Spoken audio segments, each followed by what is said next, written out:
மத்திய பட்ஜெட்டில் தமிழகம் புறக்கணிக்கப்பட்டுள்ளதாக திமுக செய்தி தொடர்பு செயலாளர் டி.கே.எஸ். இளங்கோவன், அதிமுக கொள்கை பரப்பு செயலாளர் வைகை செல்வன் ஆகியோர் குற்றம் சாட்டியுள்ளனர்.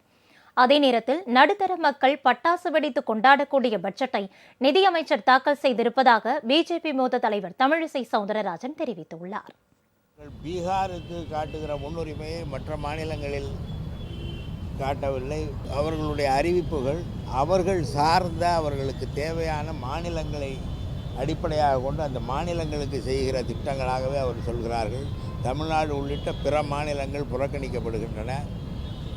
இந்த ஆண்டும் அதையே தான் செய்திருக்கிறார்கள். இந்த வருமான வரி சலுகைகளை பொறுத்தவரை இந்த சலுகைகள் மக்களுக்கு சலுகைகளின் பலன் மக்களுக்கு போய் சேருமா என்பது அவர்கள் அடுத்தது ஜிஎஸ்டி வரியில் எந்த அளவுக்கு உயர்த்துகிறார்கள், எந்த அளவுக்கு சீர்திருத்தம் செய்கிறார்கள் என்பதை பொறுத்து அமையும்.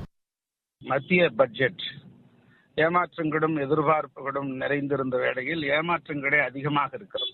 பீகார் மாநிலத்திற்கென்று அதிக நிதிகளை ஒதுக்கி அந்த மாநிலத்திற்கென்று பல்வேறு சலுகைகளை செய்திருப்பது வரும் சட்டமன்ற தேர்தலில் பீகார் சந்திக்க இருக்கிறது. ஆகவே அதை மையமாக வைத்து ஒரு மாநிலத்திற்கு மாத்திரமே அதிக நிதிகளை ஒதுக்கி இருப்பதும் மற்ற இந்திய மாநிலங்கள் மற்றவை சமச்சீரான நிதிகளை ஒதுக்காததும் வேதனை அளிக்கக்கூடிய ஒன்றாகும். ஆக இவற்றையெல்லாம் பார்க்கிற போது தனக்கு வேண்டியவர்களுக்கு ஒன்றும் வேண்டாதவர்களுக்கு ஒன்றுமான நடவடிக்கைகளாகவே மத்திய சர்க்கார் செய்து கொண்டு இருப்பது இந்த நிதிநிலை அறிக்கை பார்க்கப்படுகிறது. நடுத்தர மக்கள் எல்லாம் வீட்டுல பட்டாசு வெடித்து கொண்டாடக்கூடிய பட்ஜெட்டாக இருக்கிறது. என்னன்னா இதுவரைக்கும் சுதந்திரம் அடைந்து 12 லட்சம் ஊதியத்திற்கு வருமானம் வரி கிடைத்தது இதுவரைக்கும் இருந்ததில்லை. இது ஒரு டபுள் ஜாக்பாட் இல்லாம ட்ரிபிள் ஜாக்பாட் மாதிரி கொடுக்கப்பட்டு இருக்கிறது.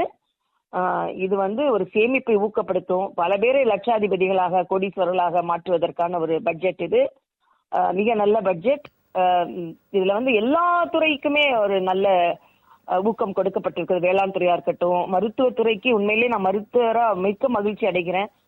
அதனால ரொம்ப பார்த்து பார்த்து பார்த்து கொடுக்கப்பட்டிருக்கின்ற பட்ஜெட் என்று தான் நான் சொல்லணும்.